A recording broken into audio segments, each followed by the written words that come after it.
Welcome to Spaces Between, a podcast about bringing gamers closer together. I'm your host, Roy Candy, and with me today is Bill Eberle. What's going on, man?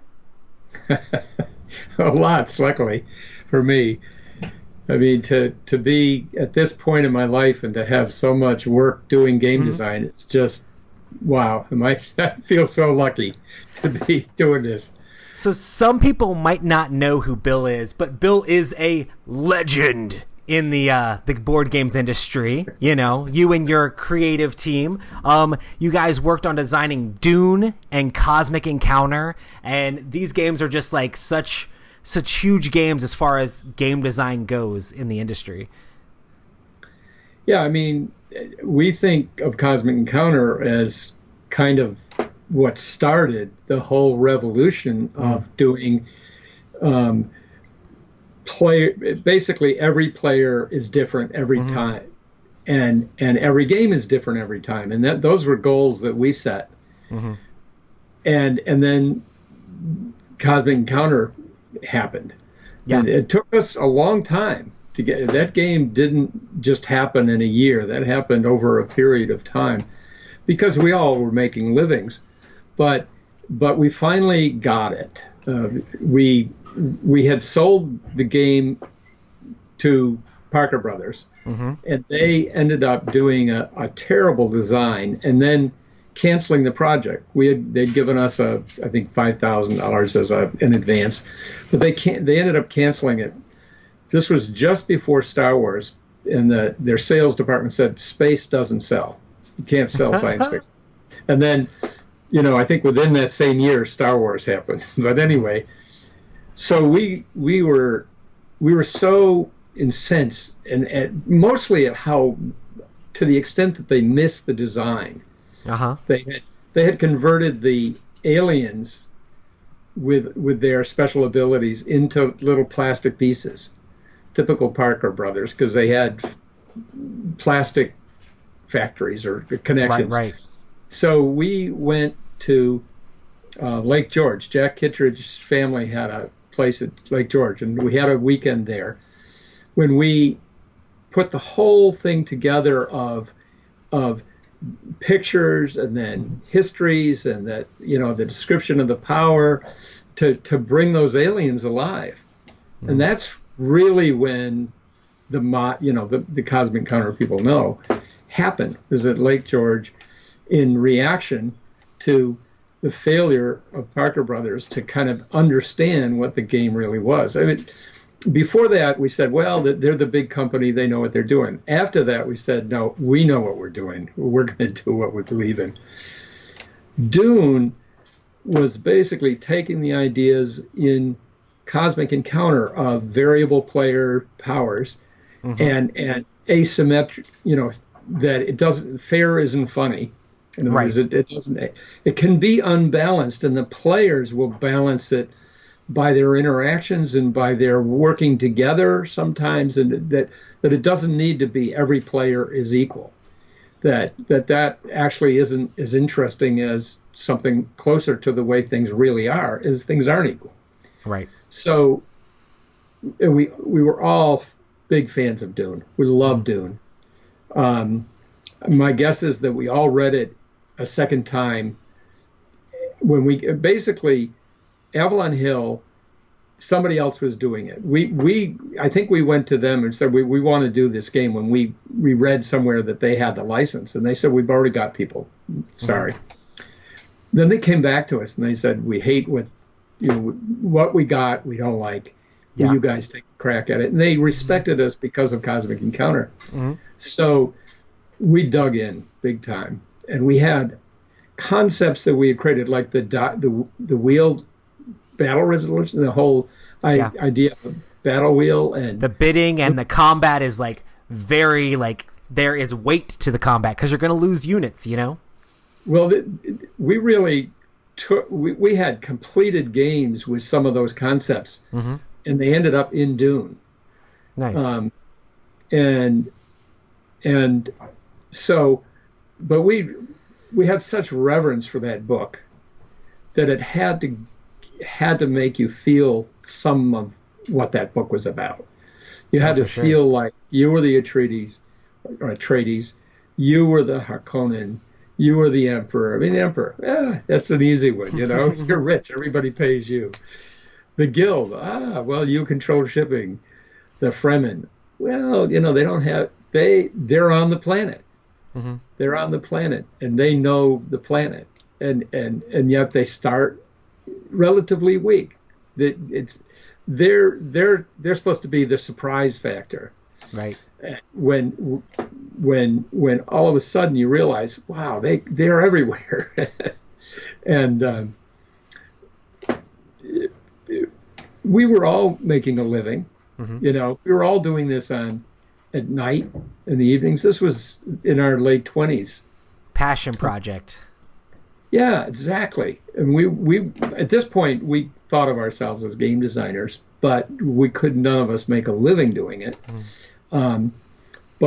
And I think at that point we had Eon products, and we were actually a publisher and had games, and we were creating games. But Dune, we dropped everything. That was what we worked on, and it's always been one of the games that I'm the proudest of. I mean, Cosmic Encounter, Dune, Borderlands. I always loved the ideas in Runes, which now Heidelbar has created 2 word games out of that. Nice. Wordsmith and it's so wonderful to see that wonderful idea, and then a lot of hard work by us and the folks at Heidelbar in Germany work on that to really make it a modern game and make it work.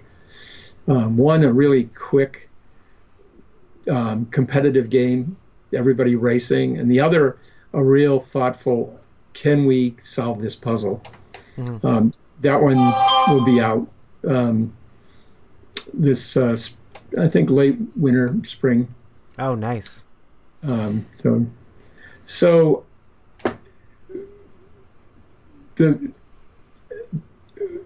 we got re-immersed in Dune. Mm-hmm. when Gale Force 9 came back, and realized we actually, the rights to that system were ours. They weren't just in the public domain. Right. So they came right to us, and they've been great to work with. Mm-hmm. And the first thing was, we've got to modernize these rules, and from as we began to read about what people were doing, we realized that people had a couple of things wrong. Mm-hmm. And so we basically corrected that and streamlined the rules and made some hard decisions, worked with some people that had played Dune more than we ever had. Yeah. Fans. I mean, so we found some of those people, and and we went back and forth and crafted those rules that are now out there as the Dune game. Mm-hmm. It was we had to do that in a month, because they really wanted to get this out quick. Mm-hmm. And they had it out. They were selling some at Gen Con. Right. And then they had them out in September. So that was a real fast turnaround. And I think the expansion set has been announced, and we've really love adding 2 new factions, and it's so crazy because surprise people, because it is more than they're going to expect. It's like Dune has been like the 6-player game for so many years, and now you're going to add 2 more factions. Is this going to push the game up to 8? Is it going to make it just completely different? How is this going to play with the other factions of the game? It's going to be interesting to see. Well, we did a lot of play testing, mm-hmm. and we play tested with people who are real experts to really get that right. Mm-hmm. It's not officially 8-player. Gotcha. But so you still play with 6 and switch factions out? I do believe in an 8-player map will appear. I won't be surprised. People will make them if they have to. Mm-hmm. So, and that would be interesting with all those factions. But really, these are mix and match. Basically, take your favorite factions and then you sort it out and then start with those factions.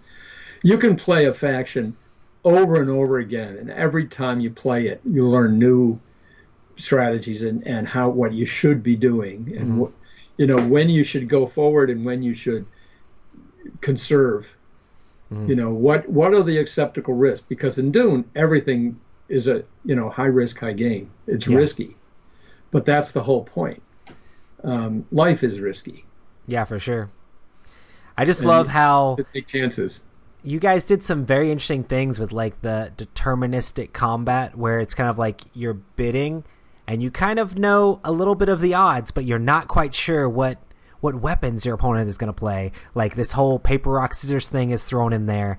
But depending on the faction you have, maybe you can figure out some of that stuff, It makes it super, super interesting. I played Dune growing up with my dad. He showed us the movies and then had us off to the races playing Dune back when I was like 13 years old. So I've been playing this game for like a long time, and it's been awesome. And I was probably one of the few that really enjoyed Rex when it came out, and it didn't have the Dune theme on it, but it still had those core mechanics, and I still enjoyed that as well. But I'm really excited to see Gale Force 9 brought it back with the whole back to form with Dune, and it fits the books and the movies and everything. And there's actually going to be new movies coming out too, which I'm super excited about. So it'll be interesting to see what you guys do going forward with the game. Well, we're our relationship with Gale Force 9 and Battlefront is a good one, and we're working on more, not only for Dune, but I'll just say more, in that whole world. Nice. I love how asymmetrical your games are, like you were saying. I love any game where it's like everybody plays very different, but like with Cosmic Encounter and Dune, there's tons of like negotiation and player interaction. Like, how important do you think that like looking across the table and working things out and solving problems together or against each other in these games is? That's the essence. You really, every one of our games, we're focused on player interaction. You got to get the player interaction right. And in Cosmic, it's all one point, which is when you basically have to decide what card to play down, and then that reveal, and then other things can happen, but that's kind of the point of tension, is right there in the the encounter. Right. Boom, happens when two aliens. Are we going to ally? Are we not going to ally? You have too many points, you're not going to ally, but I play this card that forces you to let me ally. That it's so crazy, back and forth. Boom. But there's that nice point of there it is. In Dune, that same thing happens, but it's a slow roll. So there's this competition for treachery, for weapons. There's this having to get your forces moved on the board, and really making those decisions, because if there are two players with forces in the same territory, they're going to fight. So you have to make those decisions, when to fight and when to not fight. And if you're desperate for spice, you might have to not even think you've got the best chance, but go for it. And sometimes it pans out. It's just what you should have done. But you have to make those. So there's that role to that encounter with other players happens more slowly, and sometimes you stay safe, so you don't have that encounter. You watch what other people do. Sometimes your encounter is deciding to just get stronger and let other people weaken themselves, because you've got a plan for the next round. So it's a different kind of experience. It's more fits that book with the as Peter would say, Peter Olaka, wheels within wheels within wheels. I'll tell you one thing that I'm loving so much about working on these Dune projects and And is that Jack Kittredge and Peter O'Luck and I are all alive and well and able to work together. And we had so much fun creating Cosmic Encounter and Dune and some of the other games that we created, Borderlands and Quirks and Darkover. I tell you, Darkover is the craziest game that never really made it, but it is. I hope it makes it sometime, because that was one of the craziest games we ever created. So I'm having that fun again. I'm busier today than I think I've been. And I've had jobs as a programmer, for instance, where I was working 70, 80 hours. And I'm not pushing myself to that extent, but I'm working as hard and engaging this brain as much as I ever have. And only now it's all fun. It's not, get up, drag myself to work. Yeah. Program for 10, 20 hours, fall apart. But I've done a lot of other jobs. I've worked in factories. I've been a janitor. I've done every kind of job you can imagine. When you guys set out to make these games, did you even dream how big of an impact it would have on gaming culture in general, as far as tabletop games and board games go? I mean, even Magic the Gathering, Richard Garfield credited Cosmic Encounter as one of the inspirations for designing Magic the Gathering. And there's so many other games that have spawned off of and companies and stuff that have come from these games that you guys have designed that have really stood the test of time. People are still playing Cosmic Encounter and Dune. And these games, I mean, I'm pretty old, but I'm not that old. But these games all came out before I was actually born, which is crazy to me. And I'm 33 now, so it's holy smokes, these are games that people are still playing. I mean, it's great. Peter O'Luck had the vision. I think more than Peter O'Luck had this vision that we were going to change the gaming industry, and I think it was he always said, we're going to change everything. And one of his rules is that every game had to be different than anything else that ever had existed before. So he had these rules in his head. I mean, he was the one who set the rules of all the things that were going to be different about this first game we created, Cosmic Encounter. And that by following those ideas of his, it can't do this, and it has to, every player has to be different every time they play it. No game can ever be the same. By trying to come up with something that would accomplish that, we created these games. But it was his initial bullet list of what we were going to try to do. So I give him the credit for having the vision of we were going to change the gaming industry. And I tell you that I hadn't been to Gen Con in many years, and probably, I don't know, 19 years or something. And walking around that room, I said, wow, we really did. We changed the world of gaming. It was such a hoot to be there. Yeah, I'm sure it's interesting to look at games that have come out recently and see little bits of fingerprints of ideas that people got. It's oh, check out the asymmetrical powers in this game, and check out the combat in that game.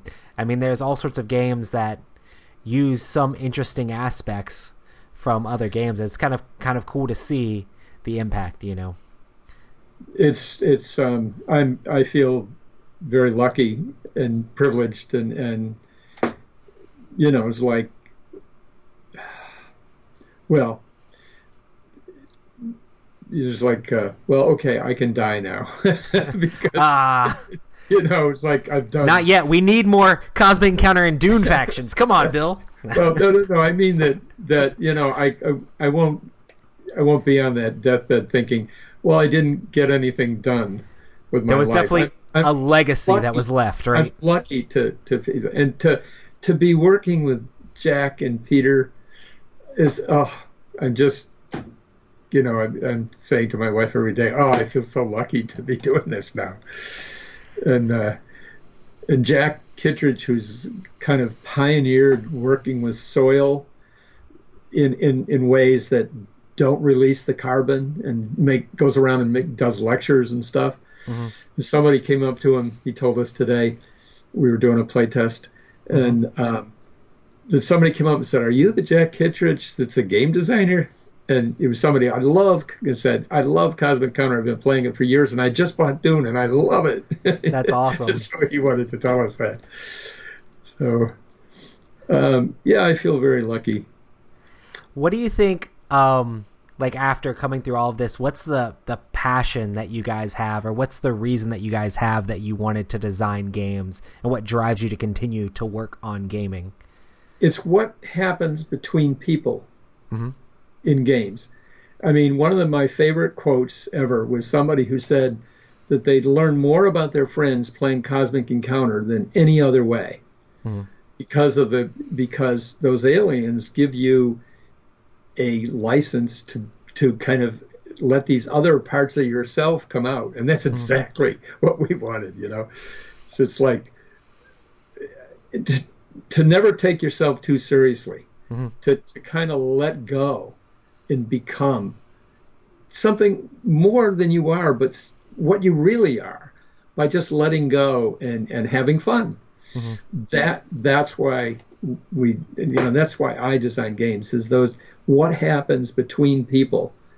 If we get the interactions and the activities that are happening in that game right, then it's going to be all about the different people and what, they're going to be talking to each other. They're going to be making decisions together. They're going to be outraged. They're going to be conspiring. They're going to be jubilant all together. Those emotions, that's what makes a good game. And then people are talking about it after the game. And that's a game, when people are talking about, remember that game. I love when games create like experiences that like happen, or like these stories that you still tell later. I remember playing a game of Cosmic Encounter where like everybody was at 4 colonies, and the person who was having the encounter pulled my cards, so everybody allied to attack me, and they were all going to get a colony if they won, and it was just me against them.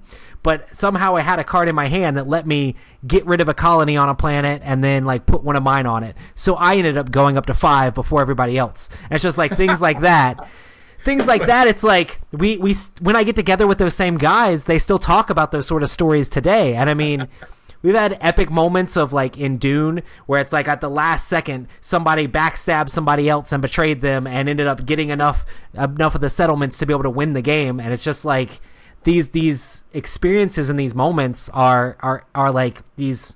It's almost like an epic that you tell these tales among friends when you see them like after a long time. It's like, oh, remember that one game? And it's just interesting that these games create those emotions, Yeah, it's the stories that you tell around the campfire. And so we're creating something worthy of a story. And so it's really what happens among and between people. I think at Gen Con, I was talking to a group of people. I think you were one of the folks there. And I said that one should not think that game design is a lesser art. It's really comes from theater. And in theater, you have the script and the players, the actors, and the audience. In a game, you have the script now has been pulled apart after Cosmic Encounter into not only a set of rules, but all these different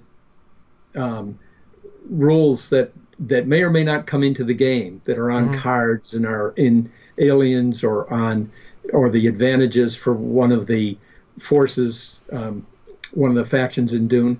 And that's the script. It's a whole different kind of animal in a board game. And then you have the actors and the audience are one, because you're watching I mean, we're doing the play. We're playing, and we create the play, and we're watching each other, and we're both the audience and the actors, and that's what game design is you work with, and what it's all about people. Just like, the secret to a good play or a movie is making people believe. That's the same secret to a good game. Making people, they're so in it. They're there. They're in it. They're believing. You're working to tell a story together, which you're all coming together to follow these rules to make happen. It's definitely super interesting. Yeah, and it's, we were the most, we were all fairly irreverent, and we were rebelling against, the adult world. And we were, so Cosmic Encounter is a spoof on everything you can imagine.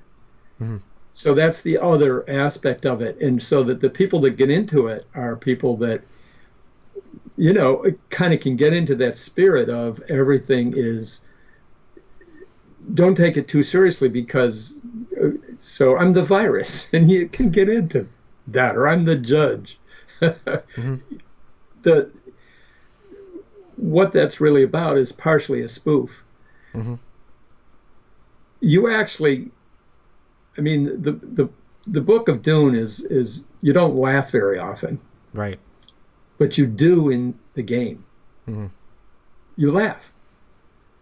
It's because that's part of this play that we're creating, which is that we can laugh at turns of event, and then recover and come back and surprise everybody, because we didn't give up. We just keep going, because that's how we succeed in life. Is you keep loving, you keep going.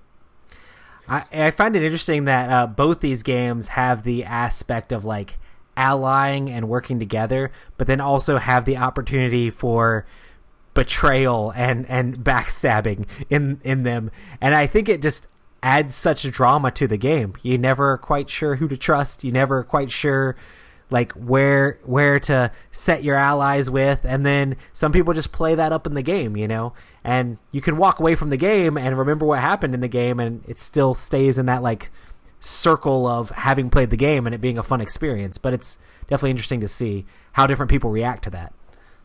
You don't want to take away what makes people human. Yeah. You want to allow for the full range, or in this world you've created, for real human experience, which means that there's the negative possibilities and there's the positive possibilities. Somebody can say, I'm going to play a compromise. I'm going to play a negotiate card, and then not do it. Or they can always do it. If they say they're going to play a negotiate, that person's never not played a negotiate when they said, you create your own persona in how you play. Dune challenges that even more, because to a certain extent, if you're going to play the traitor, it's sorry, that's my traitor. So that we force one's hand into those things. But games should allow people to explore all these parts of themselves. Best. And another game that's really unappreciated, and I'm so sad that it hasn't found more of an audience, is the Game of Thrones, the Iron Throne. That's a good game. Oh yeah. That had elements of Cosmic Encounter in it. That's kind of, they wanted a head start. So that's a good game. I'm really proud of that game too. Yeah, I played that several times. I thought it was really fun. I always kept having to go back to, it was so similar to Cosmic. Just the huge variety I had in Cosmic, I always ended up going back to it for the most part. but the whole betrayal aspect fits the Game of Thrones theme to a T, you know? Yeah, every time you have to take that essence. It's a real responsibility to take a work like a book or in this case the series and be true to it. To find the aspects of gameplay and the mechanics, and right down to what tokens work and what kinds of tokens don't work, to get those decisions all right, so that you're expressing that art of that story. And in each, you get to create your own story though, because that Game of Thrones doesn't have to turn out the way the series did. Oh, you yeah. make your own story. It's like it might be that the Lannisters and the Starks are good pals and work together, just see what happens. And Sounds far-fetched, but it could happen in the game. it happens in that game. And so we like to be able to twist things that way. I mean, certainly it happens in Dune that sometimes the Atreides and the Harkonnen may forget their blood feud and work together. So I talked to you a little bit about this before we started, but I was shocked because I knew you were coming on the podcast. We planned this beforehand, but there was a new game that was announced that had your name on the box. So I know Cosmic Encounter's been around for forever, but there's a new game account that have Cosmic Encounter called Cosmic Encounter Duel that was just announced today. Are you allowed to share anything about that or talk about what that is? It's a 2-player game. They've announced it, so it's on the website for Fantasy Flight. So it's announced. So everything that's on that site is public information. Gotcha. And it's a 2-player. We always wanted to create a 2-player Cosmic Encounter kind of experience, and we ended up pulling away from being just like Cosmic Encounter to being something quite different. And we worked with Fantasy Flight, and they put a lot of their ideas into it. We even at one point all went out there. They flew us all out to kind of work on some of the details. And it's a good result. I love the cover. I love the kind of craziness and kind of humor and just like these terrible things and these humorous things all kind of mixed together. Which is, I'm sure that there are species that will someday discover us and think, oh my God, how could anything be so? It has 2 arms and 10 fingers. Disgusting. Right? Like, anyway, it captures the feeling of Cosmic Encounter in a very different game because you really have to do something quite different for 2 players. I would think so. Because you can't, it has to, anyway, I think it was well done, and have to say I really appreciate what the Fantasy Flight put into it. It'll be interesting to see, because I know negotiation is such a huge part of Cosmic Encounter, and when you're going head-to-head against somebody, it's not going to be quite the same thing. So it'll definitely be cool to see what you guys have spun up and how you've made it work. Yeah, it's... that was... And that... We, particularly Peter and I, had worked on that for years. And some of what we came up with, I think we're now willing to admit, was a little bit too much. And so that had to get tossed. Streamlined, basically, or? A lot of it got tossed. Some of the ideas and the thoughts but the essence of it got tossed to create something new. And so that's something that people who really design games know, that sometimes your favorite ideas have to go. So that, I mean, the experience of design, for me, I've always worked collaboratively with like Peter and Jack and with others. We're now working with Jack Rita too, who's joined Future Pastimes. So, and Greg Olaka is part of Future Pastimes. So nice. And if I had to say what the best part of my life has been, other than actually finding people to love and who actually love me back, which is a miracle, is working collaboratively, in a collaboration with really good minds and with really good people with good hearts and good minds. And that's been, with Peter Olaka, with Jack Kittredge, with Greg Olaka, now with Jack Rita. That's I love that work. I love that experience, and those are the satisfying things in my life. So does what all does that look like? Is it just like different people bouncing ideas off each other, or saying, well, maybe we should add this sort of thing, or are certain people like good at certain aspects of the design work? How do you guys bounce ideas off each other?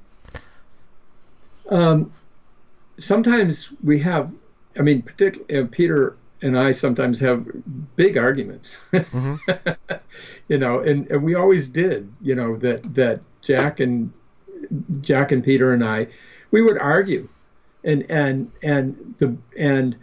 everybody had to agree, or else an idea didn't survive. And so you really had to convince people of why to keep this and why this was worth playtesting.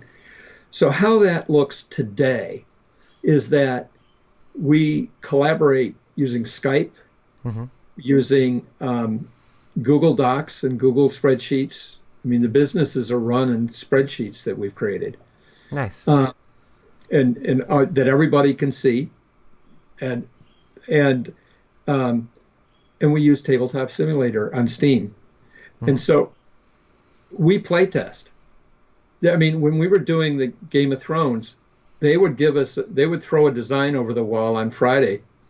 And by Monday morning, we could tell them, we had playtested all weekend. And we could say, this doesn't work because you can break the game with this strategy. Therefore, that rule doesn't work. And here's our fix for that. Nice. So, and we're, the expansion set for Dune, we play tested a lot, and we play test it in real time. It's not perfect because there's the real tabletop experience that can be different. So we have to be careful and learn how to kind of adjust for that and understand that. But and sometimes we do get together and with real physical playtesting, but those are our tools, and so we're together in the same room in the same way that you and I are right now. Right.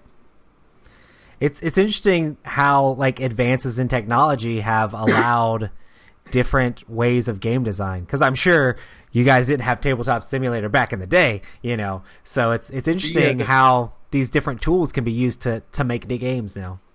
Yeah, we had to travel. We had to basically spend weekends together, or depending on how far away we were, all get together in one person's house for an evening, and then basically go back to work the next day. And so that's how Dune and all the things that we created, that Eon Products games, and the one that we licensed to Evelyn Hill, were all created with that part-time getting together. But it was real. We were really together.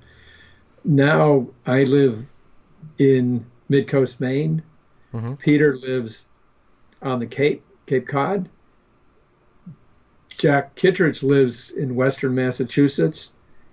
Greg Olaka lives in northwest, I think, of Atlanta. I think west and north. And Jack Rita is near D.C. in Virginia. But we can all be together working on these things and arguing.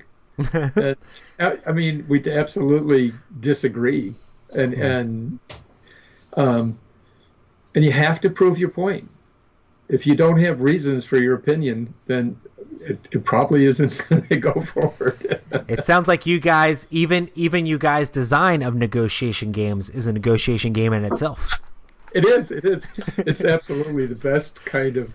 It's my favorite game. It's talking people into liking your ideas for the game.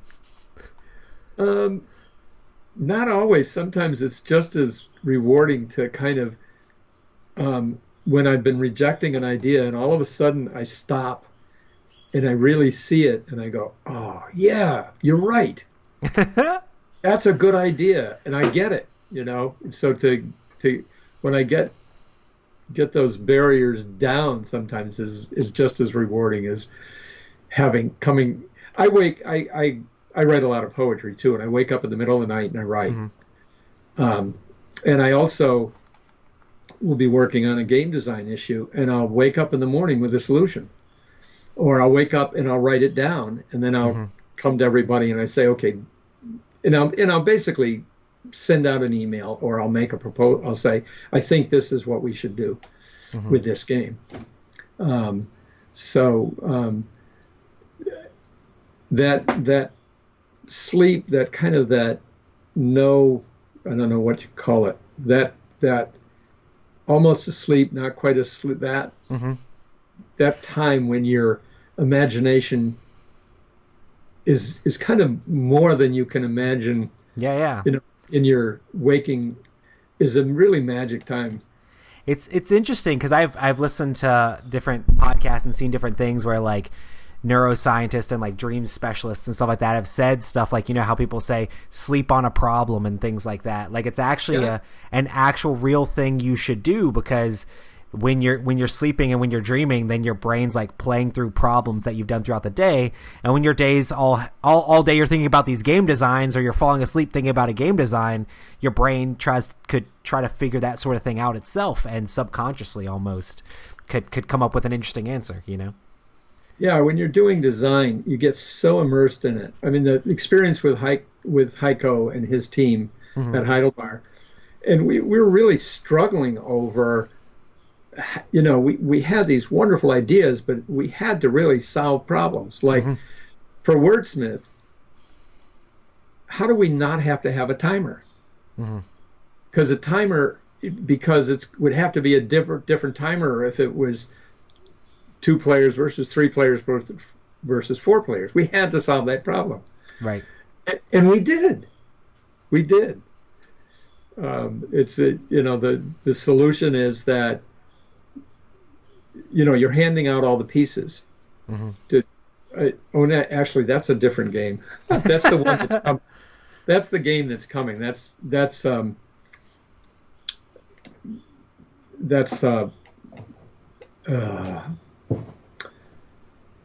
Decipher. Nice.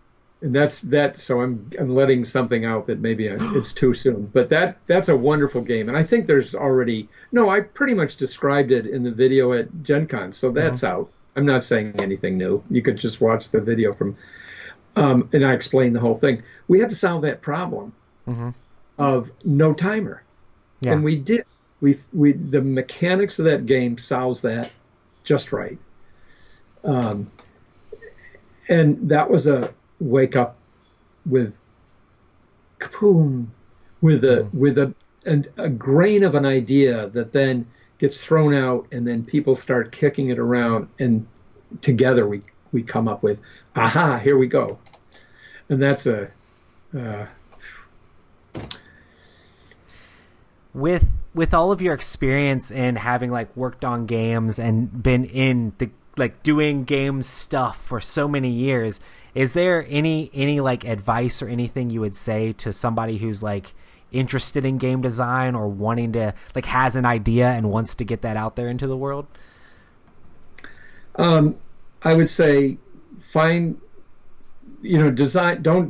Some people are loners and they design with themselves, but for me, I would say design with other people, and they need to be people who have your same passion, or else it's going to wane. So find somebody that really can be passionate and committed, because it's not necessarily going to be easy.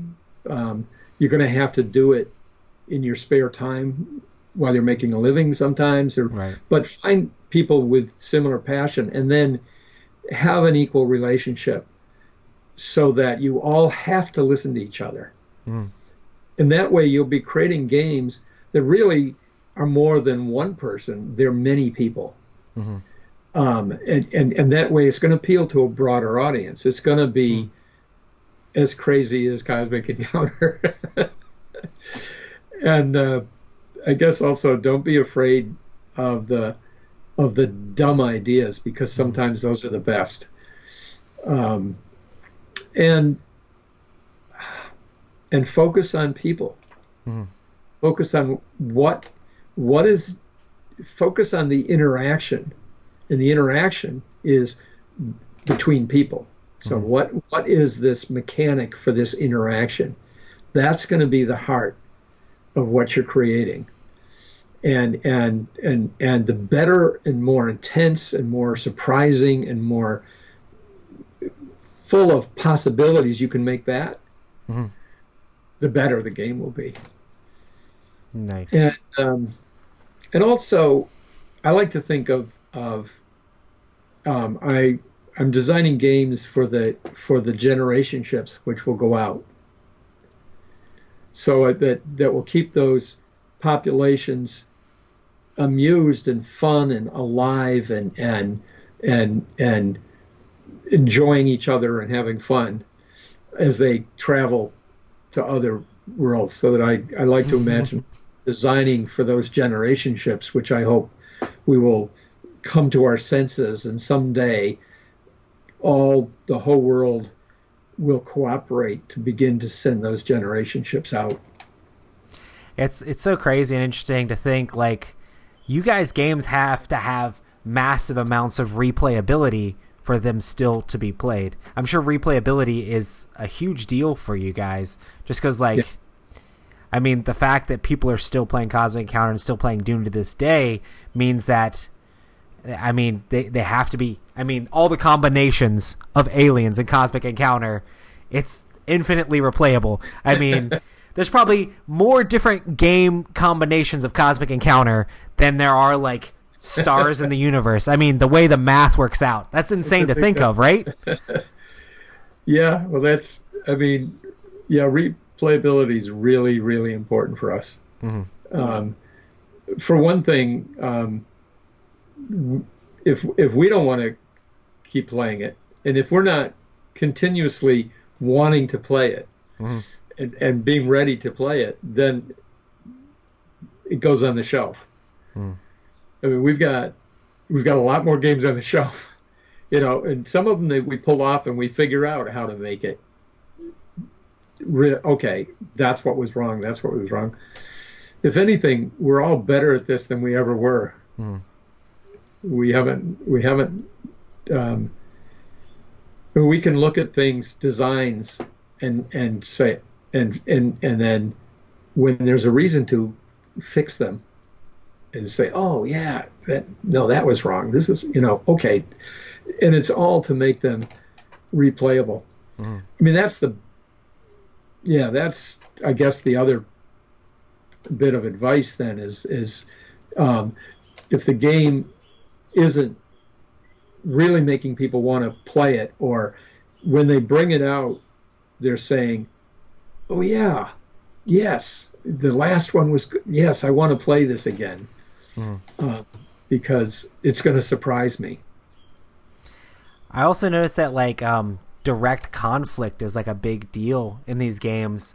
And the way people resolve those conflicts is kind of interesting. There's a lot of games out there these days that people are making that shy away from actually interacting with each other, or maybe they're like, I'm going to build my farm and get my points over here, but I'll never really do anything that directly affects you or directly hurts what's going on. Do you think it's important to have, like, direct conflict in games, or just different tastes for different people? I think it's that when we were designing games, that was the world we lived in. And actually that's still the world we live in. And so we were designing games where that was a part of what happened. And not all of them. Certainly in our word games, that's not happening. In Quirks, it was well, actually in Quirks, one beast evolved or one plant evolved better than the other, and so one became extinct and the other didn't. But I think it was really the age. It was when we were designing games in the 70s and 80s and where we came from. We were children of the people that came through the Depression and were in the, lost brothers and sisters and in the Second World War, and our parents were nuts. Mm-hmm. They were destroyed in some ways emotionally by that experience. They were somewhat crazy people to be children of, at least in my experience. I thought they were nuts, and they were survivors. Mm-hmm. I can really appreciate, when I know the history, to have much more appreciation and sympathy and tears for who they were and what happened to them, and the sorrow that they had and that they buried by the things that they did. So that's what we came out of. It was a pretty crazy childhood and so we were children of some bleakness and some hard choices, and where one had to be willing to fight or die. Mm-hmm. So we brought that into the games, but then we wanted to, but you can cooperate, right? But you can win together, but you could, so that there's those two sides of being a human. I mean, I play Cosmic differently than a lot of people. I'm looking for compromise and negotiating those chances, and I'm happy to win, to do a joint win.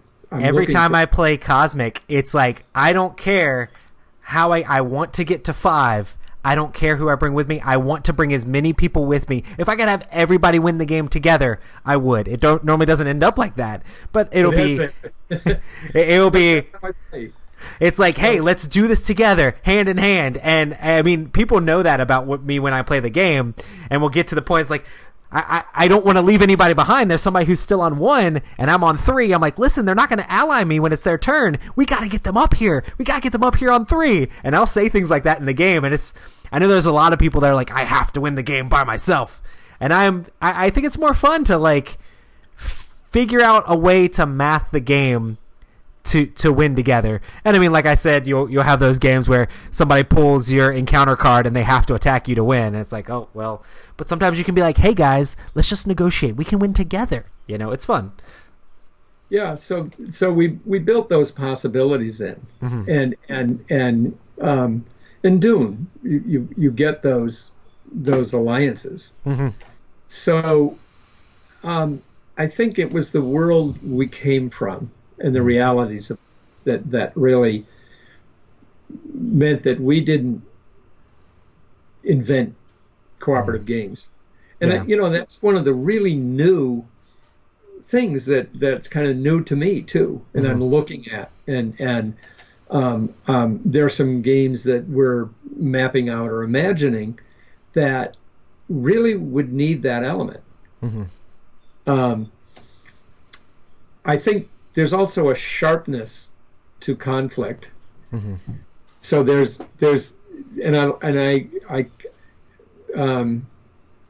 I guess the poet in me likes contrast. So the cooperative and the conflict and those existing in the same reality, and you as a player choosing your roles. Yeah. And maybe both roles, and finding yourself in this particular story, and then the story's over, and then you can play another game and find another story. What's a real story without struggles and hardship and conflict? I mean, that's the thing that makes like an epic thing or something that's memorable, is like, remember like how hard things were and we had to band together to overcome. That sort of thing is a thing that sticks in your mind. And I mean, I think it's very human. I mean, that's what being a hero or being something is like standing up against something. Like even when you're playing a cooperative game, you're normally working together to battle or fight whatever the thing you're cooperating against is. And I mean, of course, there can be games that are way simpler than that, you know, but the things that remain memorable are those difficult decisions you have to make along the way, you know. Yeah, I would be happy if the way that humans resolve conflicts is by playing games, and whoever won. and if they both won together, then okay, let's sort this out. I think that who was it? Buckminster Fuller is that humans have to learn to abolish war, or they're going to be extinct. And I believe that. So for me, the games allow for that same instinct in humans, because we're all, slightly intelligent. Slightly. We're not. I don't even think we're the most intelligent species on it. And I think we're pretty. We haven't come that far from our beginnings. We haven't evolved that far, and I think that we have to evolve into past fighting and killing each other, particularly that we have not stopped killing civilians. And for me, I hope that being able to play games takes some of that other need to go and be violent away, because you got to do it in a way that didn't hurt anybody, right? And also anyway. Yeah, don't conquer real life. You can conquer in a game or something like that, as opposed to making real dire consequences. It's one thing to take units off the board. It's another thing to take, I have pushed. I have said that I want to create a game about these realities, and Peter has usually said, "Well, people don't want that. They need an escape." And so it's you can't create a good game about those harsh realities. I've always wanted to try, but I haven't found when to want to do that. There is a board game that's called This War of Mine, and it's actually modeled after a video game. I don't know if you've heard about it, but it's like it literally like you're playing a character in like a wartime scenario, and there's like difficult decisions of like, hey, do you steal food from your neighbor to feed your family, sort of thing, in these wartime conditions. And it just shows you most people say it's a really hard game to play because it shows you realities and truths about like things going on in the world, like on different places. And it's like, man, this is a hard game to play and actually enjoy, because you're faced with consequences of the storylines that play out and that sort of thing. So there are some designers out there trying to do a little bit of that stuff. So it's definitely interesting when a game tries to tackle those hard real world decisions like that, So I mean, the when people say, "Well, love conquers all," and it's like, well, I'd like to test that in a game if it's possible. We've done it in our Cosmic Encounter, and some of what we've created allow you to have. It's more not. I don't think we've ever achieved that. I think what we've achieved is that fun and being surprised and finding ways to work with someone else so that you're not screwed, and to help yourself by arguing your case or why they should accept you as an ally, or why they shouldn't come in to try to take this spice. Well, what's all our games at least give you a chance to be creative in convincing people. Mm-hmm. But I don't think we've ever put love in a game, so maybe someday I'll figure out how to do that. I think it's awesome the way that board games can just bring people together. Like, I've gone to conventions and seen people of all different types and like genders and like different social like status come together and kind of set stuff aside and play a game that they like enjoy together. It's really cool to see how gaming can do that, and I'd love to just see that grow and grow in the world and just have more people come together, set aside differences, and just sit there face to face with each other and like just enjoy a game, enjoy telling a story together and creating an experience together. You know, I think if more people would do that, it would just be a better place, you know? Yeah, it's fellowship. Mm-hmm. And yeah, we need more of that. People coming together and having fun, but the good games really let you see mm-hmm.